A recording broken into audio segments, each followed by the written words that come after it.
নমস্কার বন্ধুরা, শুভ সকাল।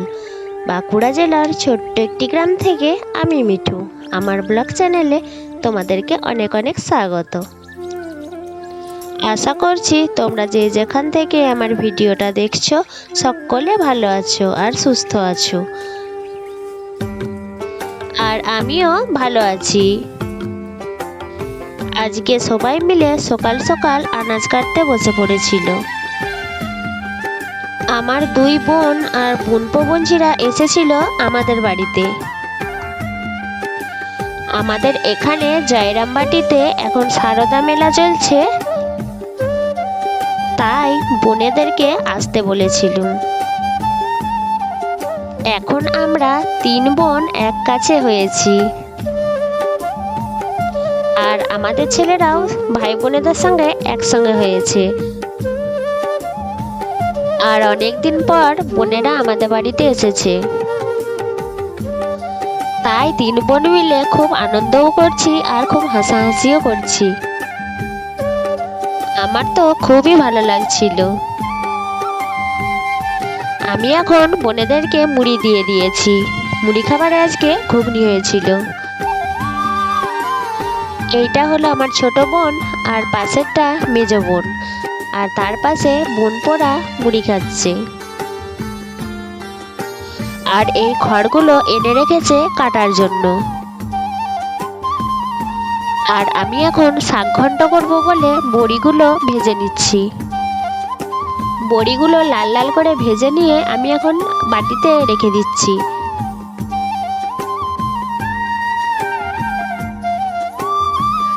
আর শাক ঘন্টটা আরেকবার কড়াইয়ে দিয়ে চিনি দিয়ে একটু নেড়ে চেড়ে আমি নামিয়ে দেব। আর শাক ঘন্টটা আমি এখন থালাতে ঢেলে নিয়েছি। কড়াতে আলু পোস্ত বসাবো বলে তেল জিরে লঙ্কা দিয়ে অল্প কটা পেঁয়াজ দিয়ে দিচ্ছি। পেঁয়াজগুলো কড়াইয়ে দিয়ে আমি এখন নেড়ে নিয়েছি। ভেজে রাখা বড়িগুলো আমি এখন হাতে করে গুঁড়ো করে নিচ্ছি। বড়িগুলো তো খুব শক্ত ছিল আর হাতে করে গুঁড়োনো যাচ্ছিল না তাড়াতাড়ি। বড়িগুলো এখন গুঁড়ো করে নিয়েছি আর শাক ঘন্টার উপরে ছড়িয়ে দিচ্ছি। শাক ঘন্টার উপরে বড়ি ভাজা যদি গুঁড়ো করে দেওয়া হয় তাহলে দেখতে তো সুন্দর লাগে আর খেতেও ভালো লাগে। পেঁয়াজগুলো একটু নেড়ে চেড়ে আলুগুলো এখন কড়াইয়ে দিয়ে দিচ্ছি। আমাদের ঘরেতে যে কড়াইটায় প্রতিদিন রান্না হয় সেই কড়াইটাই পোস্তটা বসাচ্ছিলুম, কিন্তু আলুগুলো তো অনেকগুলোই ছিল, কড়াটা ভর্তি হয়ে গেছে, নাড়াচাড়া করা যাচ্ছিল না। বোনেরা তো আমাদের বাড়িতে আছে আর ননদদেরকেও নিমন্ত্রণ করেছিলুম। আর বাবা এদিকে রোদে বসে বসে মুড়ি খাচ্ছে। ব্যাগে মুরগিটা উকি মেরে দেখছে কে কি করছে। আমাদের ঘরের সামনে এই নারকেল গাছটা আছে। ছোট কড়াইটায় আলু পোস্ত বসেছিলুম, সেটাতে ভর্তি হয়ে গেছে, তার জন্য লড়াই যাচ্ছিল না বলে আমি এখন বড় কড়াইটা নিয়ে চলে এসেছি। কড়াইটা তো ভালো করে ধুয়ে নিয়েছিলুম আর একটু উনুনের ছাই নিয়ে এসে কড়াইটার পিছনে বুলিয়ে দিচ্ছি, যাতে মাজার সময় কষ্ট না হয়। এই মাছটা বুলিয়ে দিচ্ছি মাজার সময় তাড়াতাড়ি ছেড়ে যাবে বলে। পোস্তর আলুগুলো এখন আমি বড় কড়াইয়ে ঢেলে দেবো।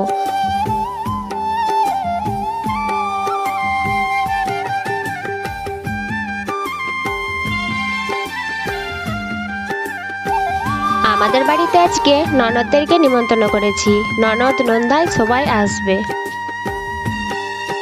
তার জন্য বেশি বেশি করে রান্না হচ্ছে।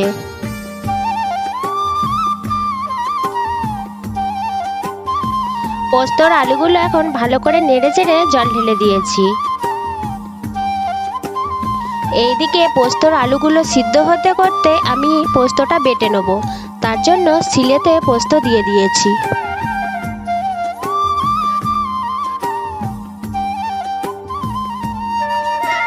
আর পোস্তটা আমি এখন বাটতে আরম্ভ করেছি।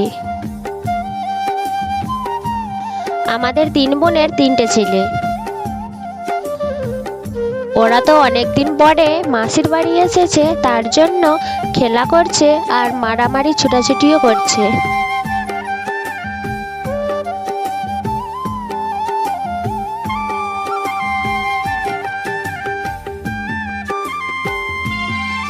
পোস্তটা আমার বাটা হয়ে গেছে, তার জন্য আমি এখন একটা বাটিতে তুলে রাখবো।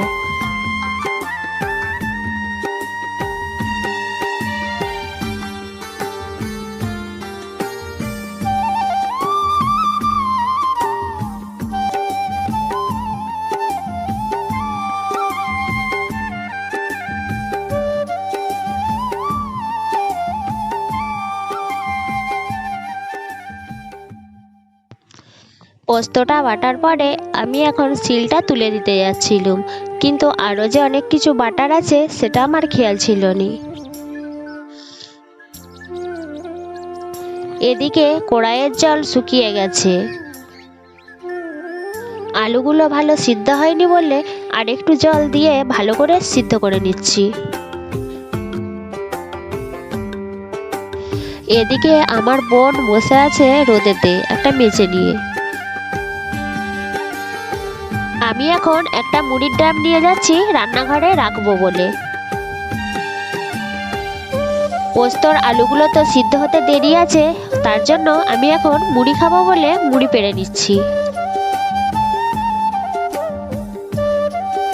আমিও বাইরে রোদে বসে মুড়ি খাচ্ছি আর বোনেদের সঙ্গে গল্প করছি।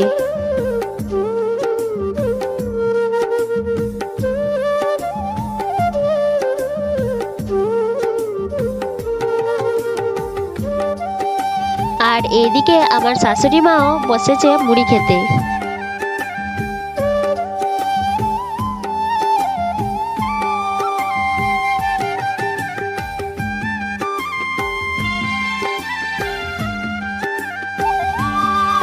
দুটো মুরগি এনেছিল, সেই মুরগিগুলোই এখন ছাড়ানোর পর্ব চলছে।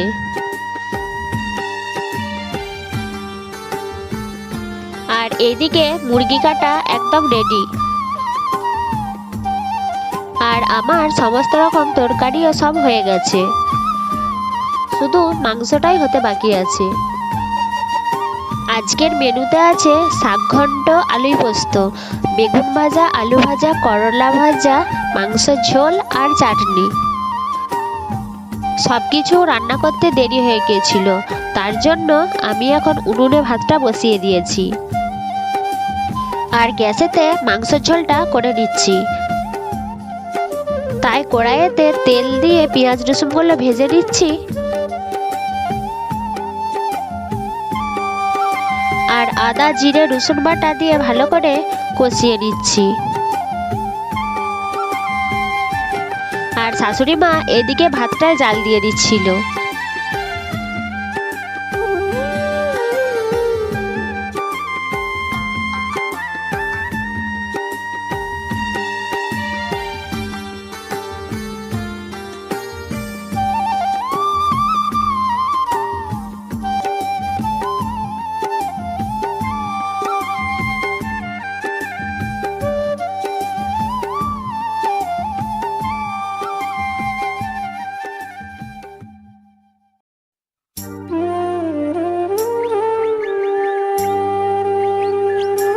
ঝোলটাতে লাল লাল রং হওয়ার জন্য একটু কাশ্মীরি লঙ্কার গুঁড়ো দিয়ে দিচ্ছি।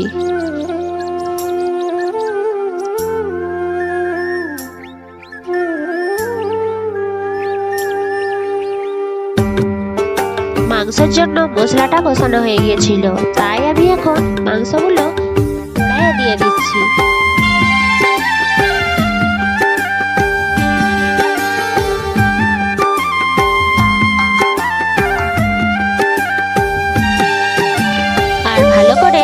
নেড়ে দিচ্ছি। ভালো করে কষানোর পরে আমি ছেলেদের জন্য একটু তুলে রাখবো আর তারপরে জল ঢেলে দেব। এখন আমার জল ঢালাও হয়ে গেছে। ঝোলটা হতে করতে আমি এখন অন্য কাজগুলো সেরে নিচ্ছি। অনেকটাই বেলা হয়ে গিয়েছিল আর সবাই একে একে চলেও আসছিল, তাই বাচ্চাগুলো খেতে দিয়ে দিচ্ছে। আমাদের দুয়ারটা তো অনেক ছোট, একবারে সবাইকে ধরবেনি বলে যারা আসছিল তাদেরকে এখন খেতে দিয়ে দিচ্ছে। আর ঘরেতে যে খেতে বসেছে সে হলো একটা ননদের বর। আমার যা আর কাকিমা মিলে সবাইকে খেতে দিচ্ছিল। আর আমি রান্নাঘর থেকে মাংসের ঝোলের বাটিগুলো এনে এনে সবাইকে দিয়ে দিচ্ছি। রান্নাবেলায় বসে বসে শাশুড়ি মা মাংসের ঝোলের বাটিগুলো সবারই সেজে দিচ্ছিল। আর এইটা হলো আমাদের একমাত্র বঞ্জি।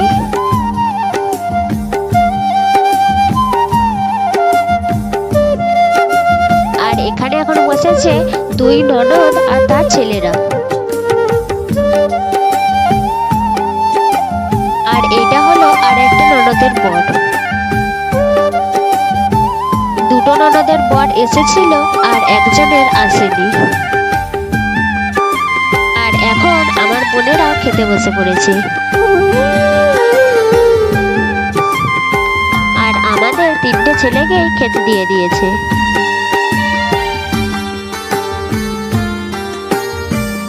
যাদের খাওয়া হয়ে গেছে তারা বাইরে বসে গল্প করছে।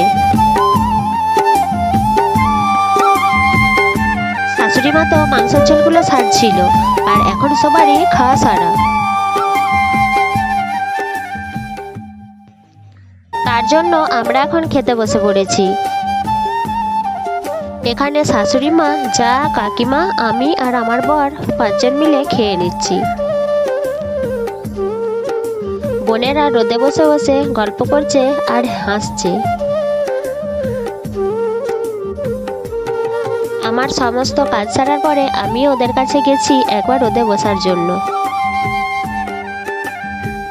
আর আমার বোনটা কেমন রাগাচ্ছে দেখো। বলছে ওর মুখটা দেখানোর জন্য, আর কিন্তু লজ্জা পাচ্ছিল বলে মুখটা লুকিয়ে দিচ্ছিল ওর মায়ের কোলে। কাপড়গুলো শুকিয়ে গেছে বলে আমি এখন কাপড়গুলো ভাঁজ করে রাখছি। এখন তো বিকাল হয়ে গেছে, তার জন্য সব কাজ সেরে নেব। আর সন্ধেবেলায় যাব আমরা জয়রামবাটি সারদা মেলা হচ্ছে সে মেলা দেখতে।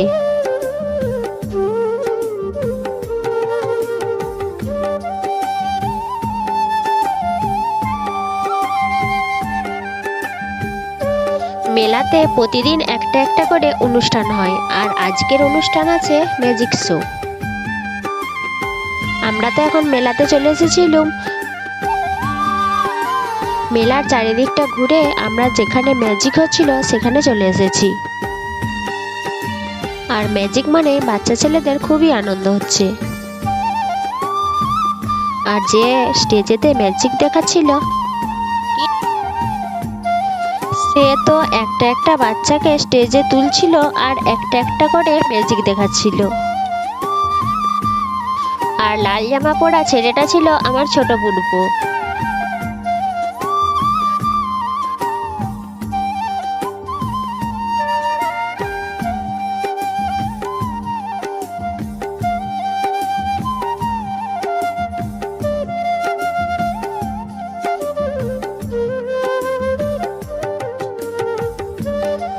ভিডিওটা আমি এখানেই শেষ করছি। যদি তোমাদের ভালো লাগে তাহলে একটা লাইক আর সাবস্ক্রাইব করে দিও।